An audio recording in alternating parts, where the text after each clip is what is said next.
If you've ever believed that the quiet man beside you might be carrying a history bigger than the sky itself, stay with this story until the very end. And before we begin, if stories that honor courage, sacrifice, and second chances move your heart, tap like, subscribe to the channel, and stay with USA because moments like this deserve to be remembered. C-12F was nothing special, just another economy window seat on a crowded morning flight, the kind where people avoided eye contact and buried themselves in screens. The man sitting there didn't stand out either. He wore a faded hoodie, worn sneakers, and the tired look of someone who hadn't slept enough in years. His name was Daniel Cole, though no one on that plane knew it yet. To the world, he was just a single dad trying to keep his daughter calm while turbulence rattled the cabin. 8-year-old Lily clutched his arm as the plane taxied. She was small for her age, with big curious eyes and a pink backpack pressed to her chest like a shield. It was her first time flying. Daniel leaned closer to the window, pointing out the ground crew and the blinking lights, whispering reassurances in a steady voice that hid his own unease. Flying still did something to him. It tightened his chest, stirred memories he tried hard to bury. A businessman across the aisle sighed loudly when Lily asked too many questions. A flight attendant smiled politely but kept moving. Daniel felt that familiar pressure rear the silent judgment of strangers who only saw a tired father who couldn't quite keep life under control. He apologized softly to Lily when she kicked the seat by accident, even though she hadn't meant to. Being a single dad had taught him to apologize a lot, even when the world was unfair. As the plane climbed, Lily pressed her forehead to the window. "Daddy," she whispered, "were you ever scared like this?" Daniel hesitated. He smiled anyway. "All the time," he said, "but I learned something important. Being scared doesn't mean you stop. It just means you go carefully." She nodded, satisfied, unaware of how much truth was packed into that simple answer. 2 rows ahead, a man in a crisp Air Force uniform shifted in his seat. Colonel Marcus Hale, commander of an F-22 Raptor Squadron, was on his way to briefings that would shape the next generation of pilots. He had flown combat missions, stood on runways at dawn, and buried friends who never made it home. He rarely paid attention to civilians on flights, but something about that voice behind him, calm, disciplined, familiar, made him turn his head. He studied Daniel's posture, the way he sat straight even while relaxed, the way his eyes scanned instinctively when the plane jolted. Those weren't habits you learned in office cubicles or construction sites. Hale's heart gave a small, uncomfortable lurch. He had seen that bearing before, years ago, in the most unforgiving skies on Earth. The flight continued quietly. Drinks were served. Lily fell asleep with her head on Daniel's shoulder. He didn't move, even when his arm went numb. He stared out the window,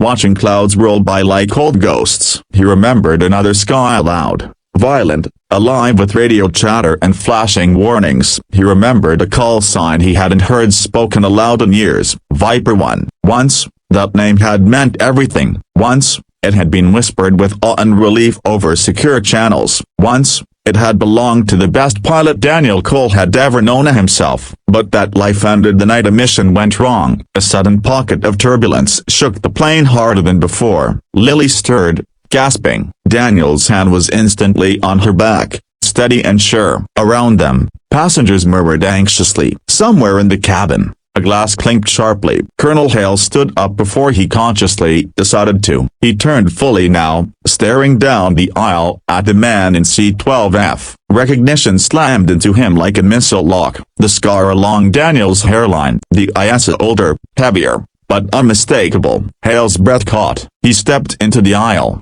ignoring curious looks. His voice carried, clear and firm, trained to cut through chaos. "Sir," he said, standing at attention despite the cramped space. "Welcome back, Viper 1. The cabin fell silent. Daniel froze. For a long second, no one moved. Lily blinked sleepily, confused. Daniel slowly lifted his head, meeting Hale's gaze. His jaw tightened. The past surged forward. The medals, missions, friends lost, a flag folded with care and handed to him by men who couldn't meet his eyes. "I don't go by that anymore," Daniel said quietly. Hale swallowed. "With respect, sir," he replied, voice unsteady now. You saved my life. You saved all of us." Whispers rippled through the cabin. Phones came out. The businessman across the aisle sat straighter. The flight attendant stopped mid-step. Daniel looked down at Lily, then back at Hale. "Sit down," he said gently. "You're making my daughter nervous." Hale obeyed instantly,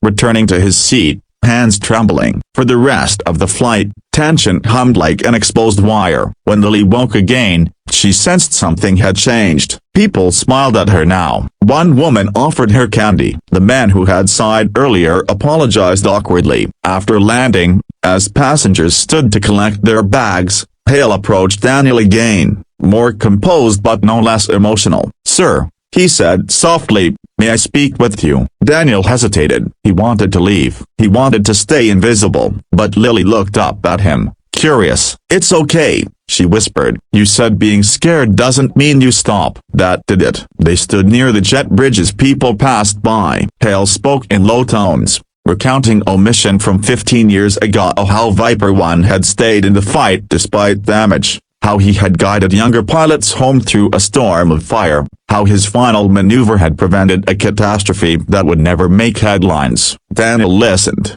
eyes burning. "Why did you disappear?" Hale asked finally. Daniel exhaled. "Because heroes don't always get to come home clean," he said. "My wife died while I was deployed. By the time I landed, she was already gone. I couldn't climb back into a cockpit after that. I chose Lily. I chose quiet."